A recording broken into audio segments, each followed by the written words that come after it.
네, 슬기로운 가족생활 오늘 3교시입니다. 벌써 3교시네요. 1, 2교시에 제가 약간 흥분을 한 것 같아요. 가족이라는 어떤 가족관계, 부부관계 이런 부분들에 대한 이야기를 하면은 뭐 좀 흥분되는 경향이 있어요. 이 흥분은 긍정적인 측면의 흥분일 수도 있고요. 부정적인 측면에 긍정적인 것과 부정적인 측면들이 연합돼서 묘한 흥분을 느껴서 1, 2교시를 흥분한 가운데 강의를 한 것 같다라는 느낌이 들었습니다. 1, 2교시에서 충분히 흥분을 했으니까 3, 4교시에는 좀 이제 차분하고 그리고 이렇게 이제 그 편안한 어조로 시작할까 하는데 강의를 하다 보면 또 흥분을 하겠죠. 오늘 3교시의 슬기로운 가족 생활은 2교시에서 이렇게 소개해드린 것과 같이 2교시에서 2교시 마지막에 소개해드린 것과 같이 그 독이 되는 가족 그리고 약이 되는 가족 혹은 독이 되는 부모, 약이 되는 부모에 대한 이야기를 함께 나누어 볼까 합니다. 어떻게 좀 기대가 되시나요? 그러면은 슬기로운 가족생활 3교시를 시작해 보도록 하겠습니다. 자, 독이 되는 부모, 약이 되는 부모. 여러분들은 이 강의를 들으시는 여러분들은 독이 되는 부모입니까? 약이 되는 부모입니까? 혹은 다시 질문을 드리자라고 하면은 여러분들의 이 강의를 듣는 여러분들의 부모는 독이 되는 부모였습니까? 약이 되는 부모였습니까? 아마 성인들에게 여러분들의 부모는 여러분들에게 독이 되는 부모였습니까? 약이 되는 부모였습니까? 이렇게 질문을 한다라고 하면은 성인들은 대부분 우리 부모님들은 약이 되는 부모였습니다. 이렇게 대답하는 경우가 좀 많아요. 근데 이제 사춘기, 청소년기 자녀들에게 물어보게 되면은 우리 부모 나쁘다 이렇게 얘기하는 경우도 좀 있죠. 자녀들에게 부모가 독이 되냐 약이 되느냐를 질문하는 것보다 부모에게 당신은 독이 되는 부모였습니까? 약이 되는 부모였습니까? 라고 물어보면은 자녀들의 답변과는 달리 부모들은 자녀들에게 못해준 거 약이 되지 못한 부분에 대한 것들을 아쉬움을 많이 얘기하는 것 같아요. 그러니까 부모와 자녀의 답변이 조금 다를 수 있습니다. 그래서 우리가 독이 되는 부모, 약이 되는 부모인가, 혹은 자녀들에게 약이 되는 부모가 되기 위해서는 어떻게 해야 되는가 이런 부분에 대한 내용들을 좀 한번 독이 되고 약이 되는 거에 대한 기준은 무엇인가 이런 내용들을 오늘 한번 나눠볼까 합니다. 자, 독이 되는 부모와 약이 되는 부모의 기준이 무엇입니까? 대부분 이제 부모들에게 물어보죠. 자녀에게 어떤 부모였습니까? 라고 물어보게 되면은 해준 게 없다고. 그게 너무 이렇게 부모 역할을 제대로 못 해줬다라고 이렇게 아쉬워하고 그리고 안타까워하는 부모들이 좀 있어요. 이렇게 이제 자녀가 성인이 되었을 때 저 역시도 저에게 부모 역할을 어떤 엄마입니까? 당신은 어떤 엄마입니까? 저희 아들에게 어떤 부모입니까? 이렇게 질문을 한다라고 하면은 제가 아들에게 긍정적인 영향을 끼친 역할보다는 부정적인 영향을 끼친 일들에 대한 것들을 더 많이 이야기를 해요. 그런데 이제 이 독이 되는 부모와 약이 되는 부모의 기준. 어떻게 본다라면 주관적 기준이 아니라 객관적 기준이 무엇인가라고 했을 때 자녀의 성장 발달에 필요한 지원을 얼마나 해줄 수 있는가. 이거에 기준이 있다라고 생각할 가능성이 큰데 저희 이 강의의 그 주제는 슬기로운 가족생활 그리고 또 부부의 심리적 과제 혹은 부모의 심리적 과제 뭐 이런 거에 초점을 맞추거든요. 경제적인 것보다. 물론 자녀를 키우는 데 있어서 부모의 역할에 있어서 어떤 경제적인 지원이나 그 안정적인 그 성장 발달을 위한 환경을 조성하는 거 이거일 수도 있는데 그런 측면보다 자녀의 성장 발달에 필요한 심리적 환경, 가정 분위기, 뭐 이런 거에 초점을 맞춰서 이야기하려고 합니다. 그래서 독이 되는 부모와 약이 되는 부모의 기준은 개인에 따라서 굉장히 다를 수 있지만은 기본적으로 무엇을 기준으로 잡느냐라고 했을 때 앞서 자료 화면에서 보시는 것 같이 부모 역할을 자녀 양육에 필요한 부모 역할을 어떻게 했고 그 결과 자녀의 성장 발달, 자녀가 얼만큼 성장 발달했느냐, 그리고 그거와 더불어서 부모는 얼마나 성장했느냐, 요게 바로 기준이 될 수 있다라는 말씀을 드리도록 하겠습니다. 그래서 자녀가 우리가 부모 역할을 잘했다, 독이 되는 부모가 됐느냐 약이 되는 부모가 됐느냐라는 기준은 지금 자녀를 키우는 지금 여기에서 알 수 있는 것이 아니라 자녀가 부모로부터 독립해서 독립된 인격체로서 사회적인 기능 여러 가지 독립해서 결혼해서 독립된 인격체로 성인으로서 얼마나 살아가고 있느냐에 따라서 독이 되는 부모 역할을 했느냐 약이 되는 부모의 역할을 했느냐의 기준이 된다라는 얘기죠. 그걸 알 수 있는 것은 내가 독이 되는 부모였느냐 약이 되는 부모였느냐를 알 수 있는 것은 자녀가 성인이 된 후 성인으로서의 역할을 어떻게 했냐, 특히 좋을 때보다 어려울 때, 힘들 때, 위기일 때, 갈등이 있을 때 어떻게 그것을 견디어 나가고 대처해 나가느냐에 따라서 내가 약이 되는 부모였구나, 독이 되는 부모였구나 라는 것을 알 수 있다라는 겁니다. 그래서 어떻게 보면 굉장히 어렸을 때 방임을 하고 부모 역할을 제대로 못했는데도 불구하고 성인이 돼서 굉장히 역할을 잘하는 거, 어떻게 본다면 그때는 자녀가 성장할 때는 나쁜 부모, 독이 되는 부모였지만은 결국은 성장해서는 약이 되는 부모일 수도 있다 라는 겁니다. 그래서 독이 되는 부모와 약이 되는 부모의 기준은 자녀의 성장한 후에, 그리고 부모가 자녀를 통해서 양육하면서 얼마나 성장했느냐에 따라서 기준을 삼을 수 있다라는 겁니다. 네. 자, 이런 단어네요. 이건 이제 인터넷에 떠도는 글귀를 제가 이렇게 한번 캡처를 해봤는데요. 어떠세요? 예. 엄마가 있어 좋다. 아이가 이렇게 이제 글을 적은 거래요. 엄마가 있어 좋다. 나를 예뻐해 주어서. 냉장고가 있어서 좋다. 나에게 먹을 것을 주어서. 강아지가 있어서 좋다. 나랑 놀아주어서. 그런데 아빠는 왜 있는지 모르겠다. 예, 공감하시나요? 예, 이 아이의 글이 의미하는 게 뭘까요? 의미하는 게 뭘까요? 아빠가 사회적인 역할을 하려고 부모 역할을 잘 못한다라는 얘기인가요? 예, 아이에게는 그 아빠가 제자리에 있지 않다라는 것을 의미할까요?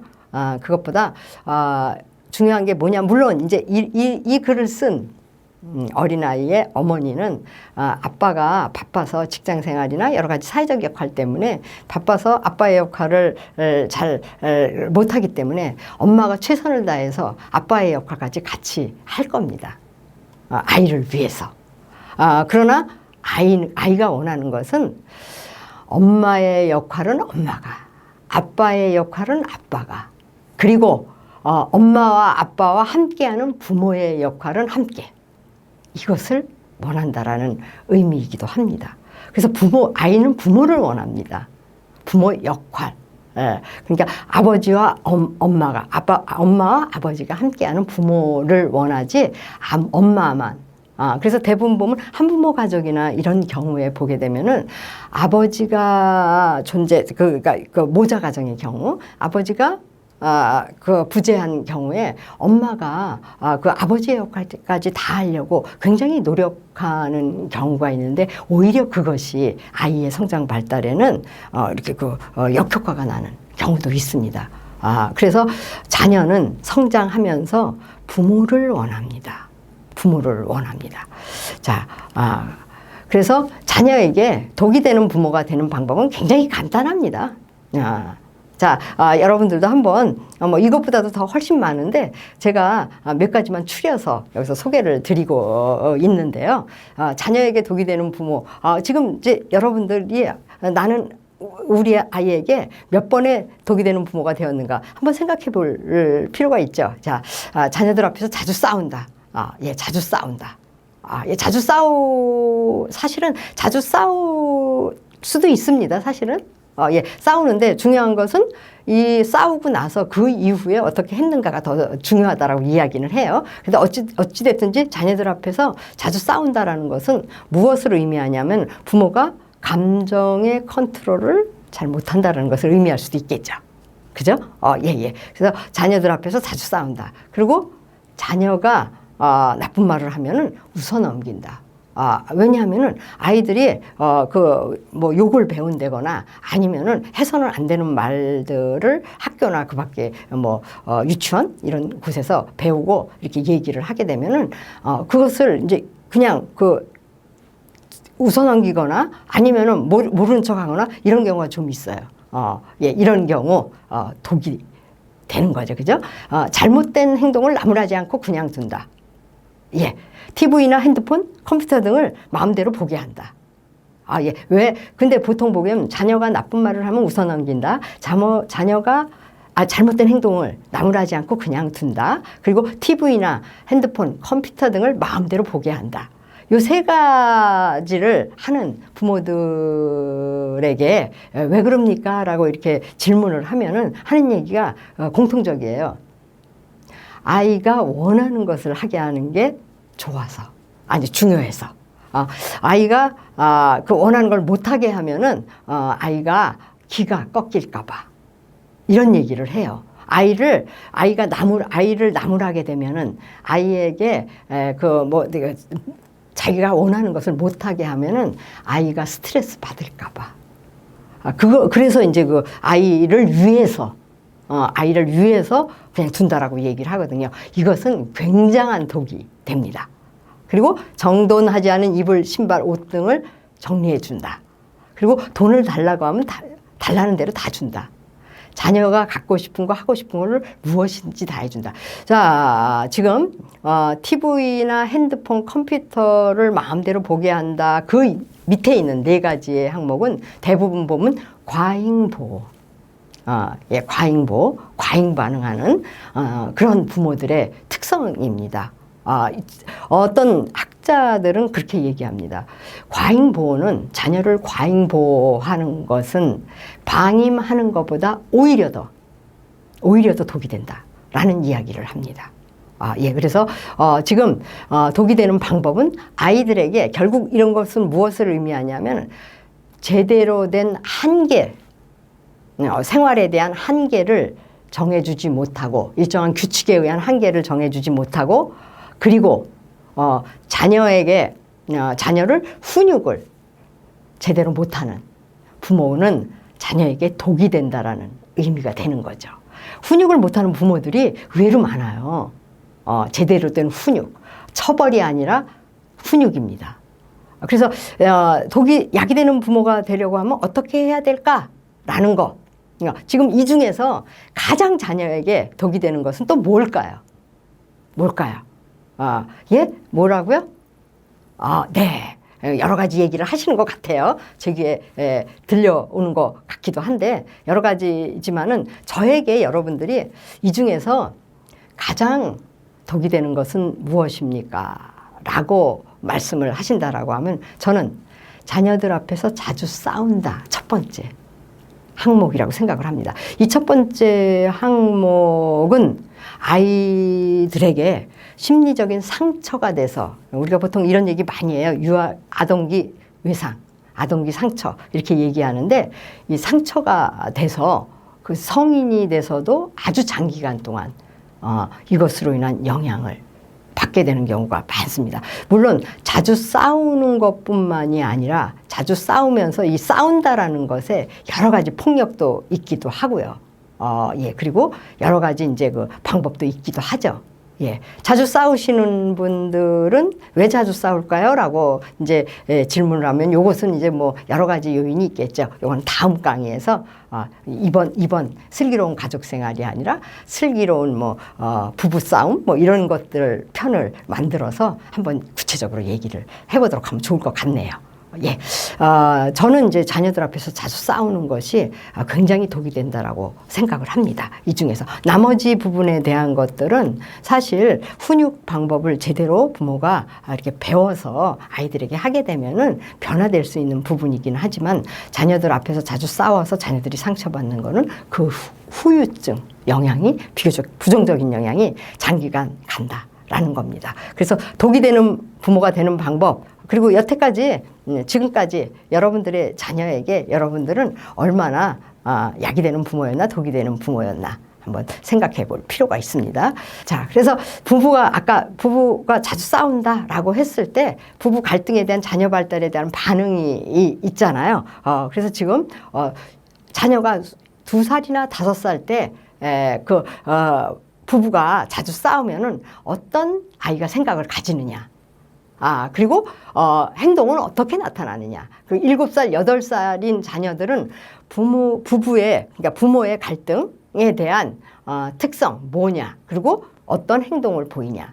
9살, 14살, 15세, 18세 사이에 요런 지금 이제 자료 화면에 보이는 발달 단계에 따라서 발달 시기에 따라서 부부 싸움에 대한 부부 갈등에 대한 특성들 그리고 방법들 이렇게 있습니다. 그래서 이제 보통 보게 되면은 부부가 갈등이 심할 경우에 9세서부터는 9세, 14세, 15세, 18세부터는 사실은 행동으로 나타납니다.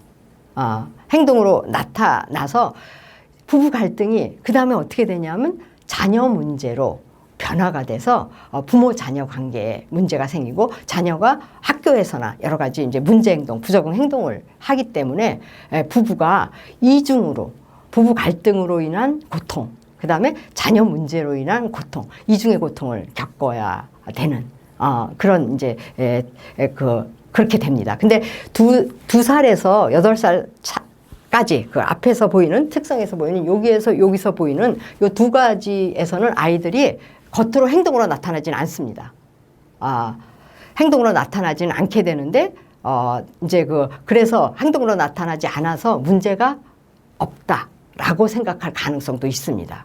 그러나 이제 그것은 주로 이렇게 보게 되면은 슬픔, 두려움, 불안정성, 상실감, 뭐 부모 화합에 대한 강한 열망 이런 것들을 가지고 있기 때문에 충분히 그 이후에 가서 문제 행동을 할 가능성이 있다라는 겁니다. 그래서 이런 발달 시기에 따른 이렇게 부부 싸움으로 인한 이렇게 아이들이 영향이 있고 성인이 돼서는 이것으로 인하여 이성관계에 문제가 생긴다거나 혹은 이제 그 사회적 관계에서의 여러 가지 문제 행동도 하게 됩니다. 그래서 자녀의 발달에 굉장히 부정적인 영향을, 장기적인 영향을 미치는 것이 부부 갈등이다라는 겁니다. 그래서 2교시에 말씀드린 부부 갈등에 대해서 안정적인 어떤 협상할 수 있는 방법을 만드는 것이 아이들에게도 굉장히 필요한 부분이기도 합니다. 자, 그래서 약이 되는 부모는 어떤 부모일까요? 이것은요, 지금 이제 위니컷이라는 심리학자가 충분히 좋은 부모 되기, good enough parents라는 표현에 그 이론에 따라서 이제 이론에 따라서 약이 되는 부모 역할에 대해서 말씀드리고자 합니다. 위니컷은 대상관계 이론을 토대로 한 학자인데요. 그 위니컷 대상관계 이론이라는 것은 정신분석 이론을 토대로 이제 발달된 이론이기는 한데 대상관계 이론과 정신분석 이론의 가장 큰 차이 중에 하나가 뭐냐면 정신분석 이론은 우리가 인간의 발달에 있어서 성격 발달에 있어서 0세서부터 6세 사이가 굉장히 중요하다라고 이야기를 하죠. 이건 여러분들도 잘 아시죠. 0세서부터 6세가 굉장히 중요하다. 근데 대상관계 이론은 0세서부터 6세가 중요한 게 아니라 0세서부터 3세가 중요하다. 그러니까 출생에서 3년 동안 아이에게 어떠한 발달적 환경, 그리고 발달을 촉진시키는 환경을 조성해 주었느냐가 굉장히 중요하고요. 그리고 이때 엄마의 역할이 특히 중요하다라고 합니다. 근데 제가 지금 이제 대상관계 이론에서 위니컷이 약이 되는 부모 역할을 위해서 0세서부터 3세가 굉장히 중요하고, 그리고 0세서부터 3세 사이에 부모 역할 중에서 엄마의 역할이 굉장히 중요하다 라고 이야기를 했는데요. 제가 이러한 그 위니컷의 이론에 따른 약이 되는 부모 역할을 이렇게 소개를 하면은 대부분의 사람들이 엄마의 역할이 중요하다라고 하면서 이렇게 말씀을 드리면 사람들이 이제 질문을 해요. 어떤 질문을 하냐면은, 아니 그러면은 아이가 태어나서 3년 동안 남편의 역할은 없는 겁니까? 아빠의 역할은 없는 겁니까? 이렇게 얘기를 해요. 아닙니다. 엄마가 0세서부터 3세까지 이 역할, 신체적 안아주기, 그 다음에 신체 다루기, 거울 대어주기, 살아남기, 이 역할을 하기 위해 할 수 있도록 아빠는 어시스트 역할, 서포트 역할을 하셔야 됩니다. 부부 관계가 전제되지 않고 부모 역할을 하기는 굉장히 어렵습니다. 그러니까 이 역할을 할 수 있도록 엄마가 1번 역할, 2번 역할, 3번 역할, 그리고 4번 역할서부터, 이건 3세서부터거든요. 4번 역할서부터 엄마와 부모, 엄마와 아빠의 역할이 시작이 되는 겁니다.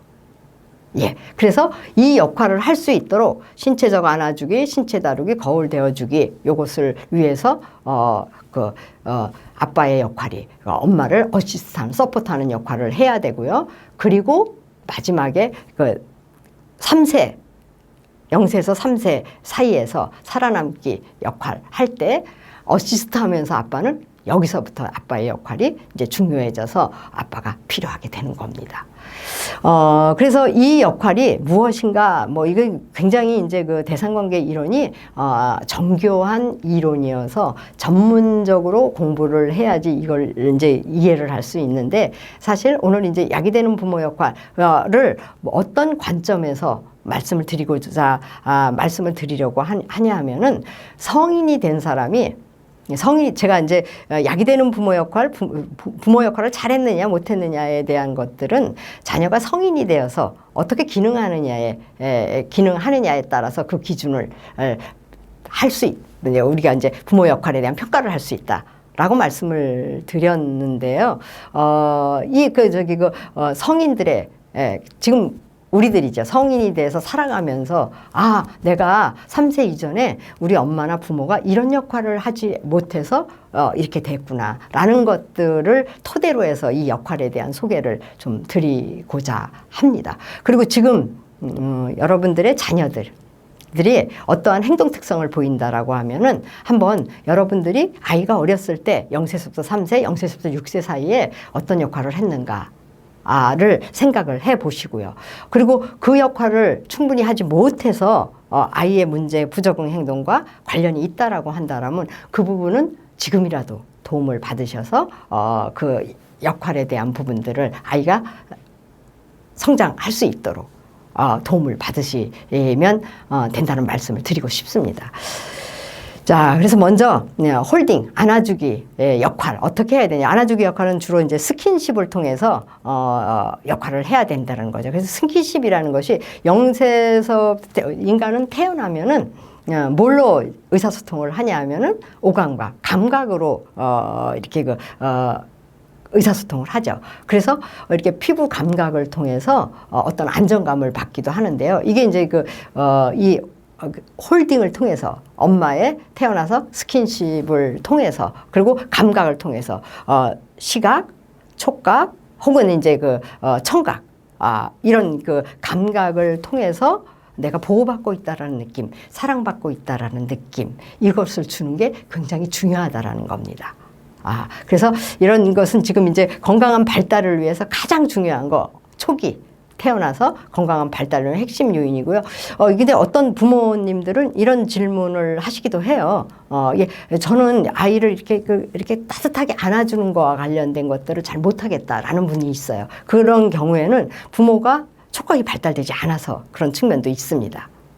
그래서 이 스킨십을 통해서, 감각을 통해서 두 번째 나오는 것처럼 충분히 안전하다라는 느낌을 경험하게 하고요. 이렇게 충분히 감각을 통해서 충분히 안전하다라는 느낌을 주게 되면 심리적으로 안정되고 건강한 자아가 형성이 되면서 이 세상을 살만한 것으로, 믿을 만한 것으로 기본적인 신뢰감이 형성이 됩니다. 그래서 우리 보통 보게 되면 불안정한 성인들도 안정적이지 않는 성인들이 있거든요. 조그만 몸 일이 생길 것 같고 그 우울증 이렇게 좀 갖고 있는, 우울감을 가지고 있는 분들을 위해서 저희가 이제 집단 상담이나 프로그램을 하거나 상담을 할 때 이런 스킨십과 관련된 감각을 활용하는 프로그램을 많이 운영하기도 합니다.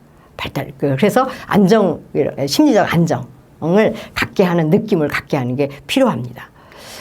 자, 그래서 지금 이거 보게 되면은, 이러시면 돼요. 물론 엄마도 아이를 양육하는 데 있어서 스킨십이나 여러 가지 감각을 통해서 충분한 역할을 하지만은 때로 엄마도 하나의 독립된 인격체이기 때문에, 또 혹은 엄마가 부부관계나 그 밖에 여러 가지 환경에 의해서 스트레스를 받게 되면은 그 역할을 충분히 해줄 수 없는 부분이 있습니다. 그럴 경우에 성인이 돼서, 지금 여기 말씀드리는 것은 성인 중에서 이게 충분히 0세부터 3세 사이에 약이 되는 부모 역할 중에서 엄마가 안아주기를 충분히 못했을 경우, 감각을 통해서 이렇게 안정적인 세상이 믿을 만한 것이라는 느낌을 충분히 받지 못한 성인들은 성인이 돼서도 이런 증상을 가지게 된다는 겁니다. 그러니까 식은땀을 자주 흘리고요. 그리고 약간 손발이 차고, 그리고 멀미를 잘 안 되네요. 그리고 자주 넘어지고, 그리고 민첩성이 좀 떨어지고, 운동하는 거를 좀 좋아하지 않는다라고 해요. 신체 활동을 또한 즐거움을 갖지 못하고요. 움직이기 싫어하고, 신체 활동은 대부분 싫어하고, 이런 성인들은 대부분 0세에서 3세 사이에 엄마로부터 이 안아주기, 스킨십을 통한 안아주기를 충분히 경험하지 못한 사람들은 이러한 특성을 가진다라고 하네요. 여러분들 중에서 이런 증상을 가지고 있다라고 하면 한번 내가 기억은 할 수 없지만, 0세에서 3세 사이를 기억할 수 없지만은 어머니가 어떠한 상황 때문에 이랬을 가능성이 있습니다. 저는 이제 멀미를 굉장히 많이 하는데요. 저도 아마 이제 어머니로부터 충분히 안아주기를 경험하지 못했던 것 같습니다. 자, 두 번째는 신체 다루기인데요. 이게 이제 신체 다루기는 아이가 어느 정도 이제 5개월, 3개월 되게 되면은 이렇게 손발이나 뭐 여러 가지 이런 것들을 이제 부모가 이렇게 할 수 있도록 이렇게 격려를 해줘야 되는데, 이게 잘 안 될 경우에는 이게 성인이 돼서 어떻게 되냐 하면은 스트레스 받으면 이제 신체화로 나타나는 사람들 있잖아요. 머리가 아프다거나, 스트레스를 받으면 소화가 안 된다거나, 이런 사람들은 이 부모로부터 두 번째 단계인 이 핸들링, 신체 다루기와 관련된 그 부모 역할이 제대로 되지 않았을 때 이런다라는 겁니다. 그리고 이제 이 신체 다루기는 대부분 보게 되면은 5개월 정도쯤 되게 되면 통합을 이루게 되는데, 요 신체 활동을 통해서 여러 가지 아이들에게 뭐 신체 활동을 할 수 있도록 해주면서, 부모가 함께 해주면서 이렇게 만족감을 느낄 수 있도록 해야지 이것이 이제 정신 건강에 영향을 미치는 거죠. 예. 그래서 신체 다루기를 잘 하지 않은, 충분히 하지 않은 성인의 경우에 아까 말씀드린 것처럼 스트레스를 받으면 신체화로 의외로 이런 사람들 많거든요. 스트레스 받게 되면은 뭐 머리가 아프다거나 뭐 소화가 안 된다거나 뭐 이렇게 그리고 어떻게 본다라고 하면 신체가 마비되는 증상 뭐 이런 것들로 나타나기도 하고요. 그리고 신체 활동을 아까 얘기한 대로 어떤 운동을 한다거나 이러면 만족감을 거의 느끼지를 못하죠. 만족감을 느끼지 못하는 건 뭐예요? 신체 활동을 하고 나가지고 힘들고 지치고 피로감을 빨리 느낀다는 얘기입니다. 그리고 나이에 맞지 않게 공상세계에 빠져들고요. 그리고 유행이나 다른 사람 그리고 사회적 가치를 중요한 목표를 자기 자신에게 목표를 두는 게 아니라 유행 타인 다른 사람 그리고 사회적으로 이제 그 사회적으로 인정받는 거 이런 것들을 중요한 목표로 삼기도 하고요. 그래서 어떻게 되냐 하면은 일중독자, 완벽주의 추구자 이런 사람들도 신체 다루기가 충분히 되지 않았을 때 나타나는 성인이 되었을 때 느끼는 증상이라고 합니다. 그래서 이 신체 다루기를 잘 해주면은 성인이 돼서도 건강하게 그 자기도 중요하게 생각하고 그리고 다른 사람도 중요하게 생각하고 이런 성격이 된다라는 얘기입니다.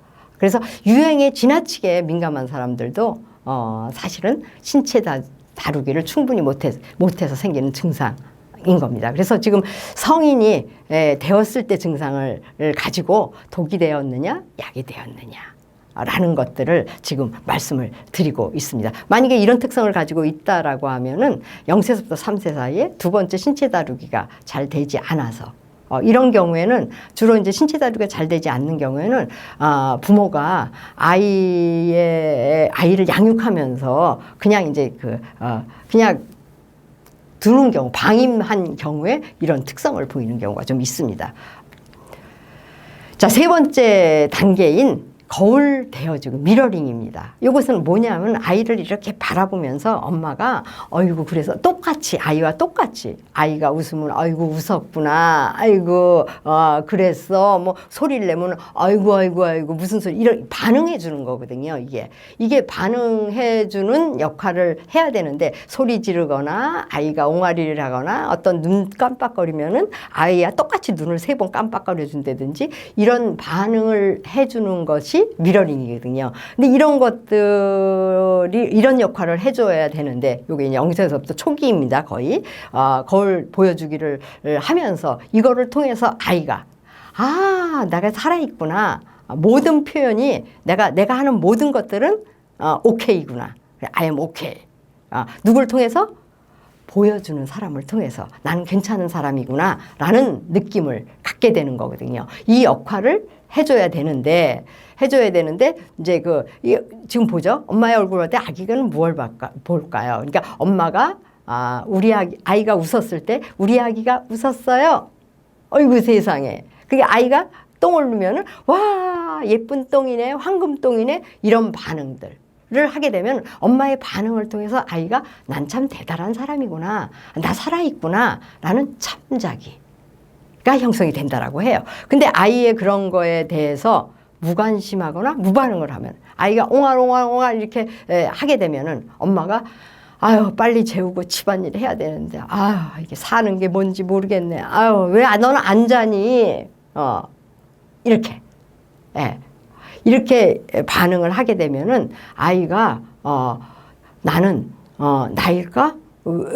내 반응은 이건데 엄마가 그 반응을 안 해주니까 자기 존재에 대해서 공허감을 느끼고 자기가 누구라는 것, 어떤 존재라는 거에 대해서 이렇게 확신을 가질 수 없는 기반이 된다라는 겁니다. 그래서 어떻게 되냐면 거짓자기가 오히려 엄마의 표정에 따라서 아이가 반응하게 되는 거짓자기가. 그래서 다른 사람 눈치를 보고 다른 사람의 기준에 맞추어 살게 되는 기반이 된다는 겁니다. 그래서 미러링이라는 이 부모의 역할이 굉장히 개인의 성격 형성에 아이의 발달에 있어서 중요한 반응입니다. 뭐 별로 어렵지 않죠. 사실은요.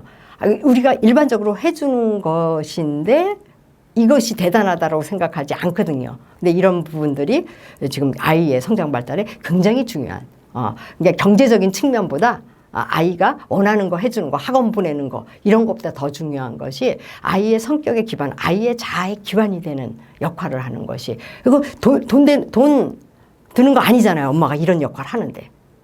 그러니까 이런 부분들에 대한 것들을 좀 이제 해준다라고 하면 아이가 충분히 이렇게 성장 발달, 건강하게 성장 발달 할 수 있다라는 겁니다.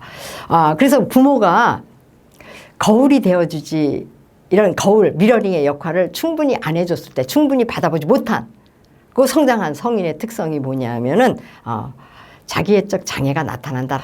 그리고 분노가 숨어 있다가 폭발한다. 화를 안 냈다가 갑자기 폭발하는 사람들 있잖아요. 예. 그러니까 부부들 중에서도 평상시에는 부처님 가운데 토막 같다. 라고 이렇게 얘기하는 사람들이 있는데, 이런 사람들 분노가 숨어 있다가 어느 날 갑자기 화를 내면은 힘들다라고 얘기하는데, 이런 사람들은 부모로부터 거울되어 주기가, 그 부모 역할을 충분히 받지 않았을 가능성이 있다.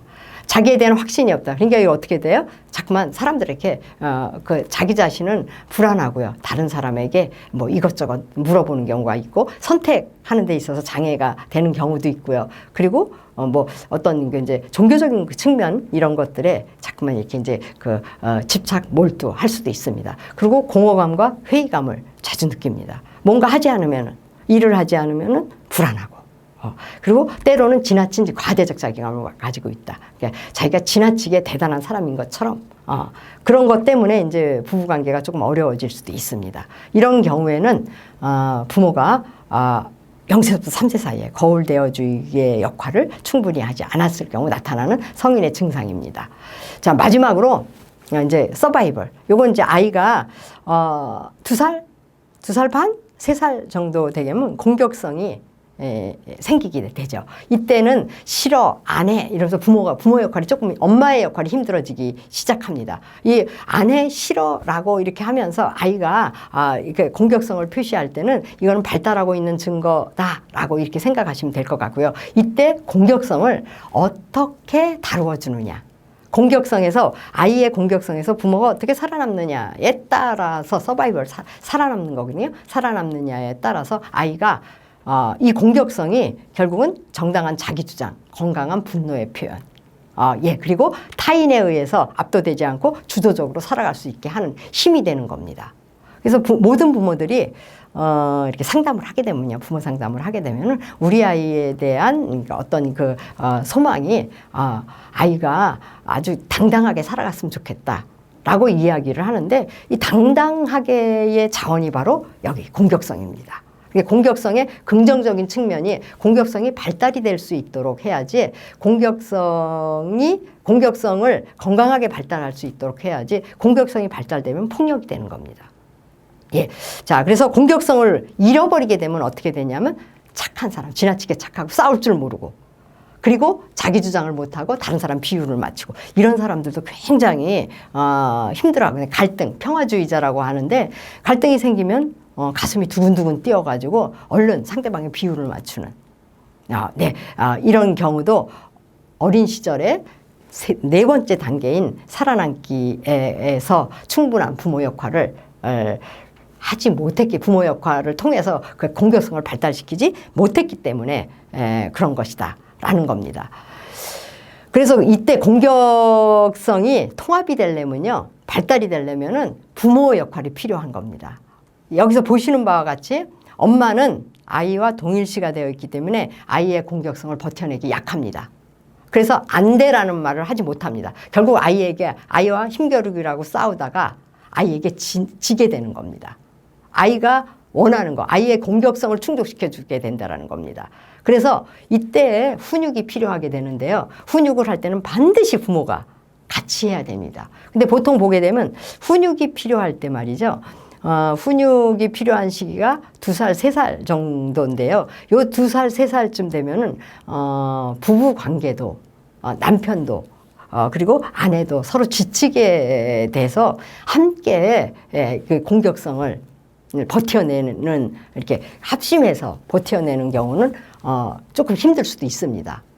그래서 이 아이가 공격적일 때는 반드시 마지막에는 아버지에게 넘겨서 아버지가 이렇게 엄격한, 단호한 말로 안 돼라는 말을, 그렇게 심리적 힘을 가지고 안 돼라는, 심리적 힘이 없이 안 돼!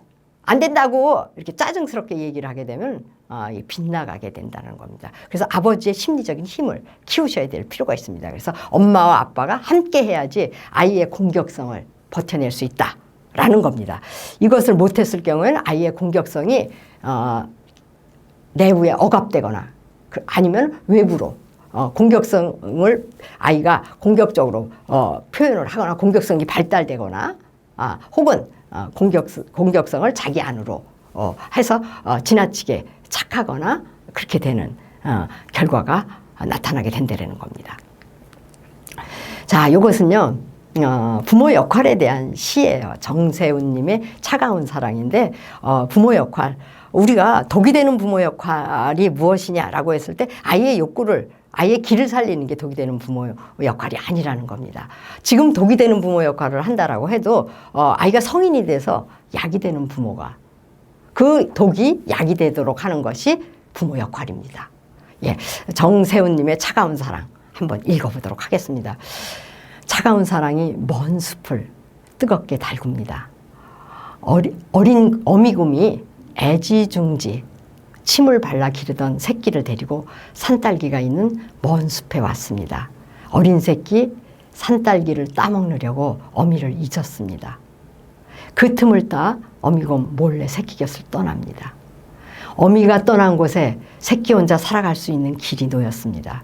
버려야 할 때 버리는 것이 안아야 할 때 안는 것보다 더욱 힘들다는 그 길이 새끼 앞에 먼 숲이 되어 있습니다. 탯줄을 끊어 자궁박 세상에 내놓던, 걸음마를 배울 때 잡은 손을 놓아주던 차가운 사랑이 먼 숲을 울창하게 만듭니다. 네. 설사 이렇게 그 아이에게 따뜻한 사랑만 주는 부모는 독이 될 수 있습니다. 때로는 차가운 사랑이 아이의 약이 될 수 있음을 약이 될 수 있습니다. 네.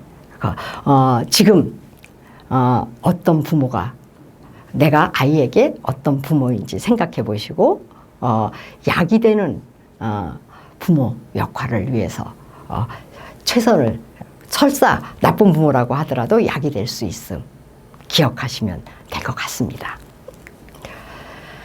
자, 그래서 부모가 아이를 위해서 함께 해야 되는 교육이 있는데요. 요건 이제 세 가지가 있습니다. 근데 요것은 이제 나중에 혹시 이 강좌가 또 열린다면, 혹시 모르죠?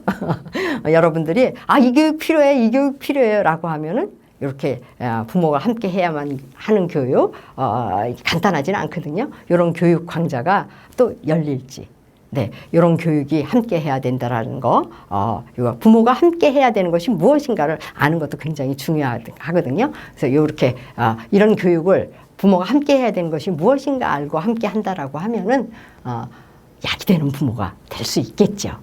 그죠? 오늘은 슬기로운 가족생활 3교시, 독이 되는 부모, 약이 되는 부모가 부모에 대한 이야기를 한번 나눠봤습니다. 조금 길었나요? 예, 오늘 3교시는 3교시 통해서 무엇을 배우게 되셨나요? 예, 3교시 오늘 좀 길었지만은 마무리를 하도록 하겠습니다. 4교시에서는 그런 건강한 가족을 위해서 어떻게 해야 되는가에 대한 내용을 알아보도록 하겠습니다.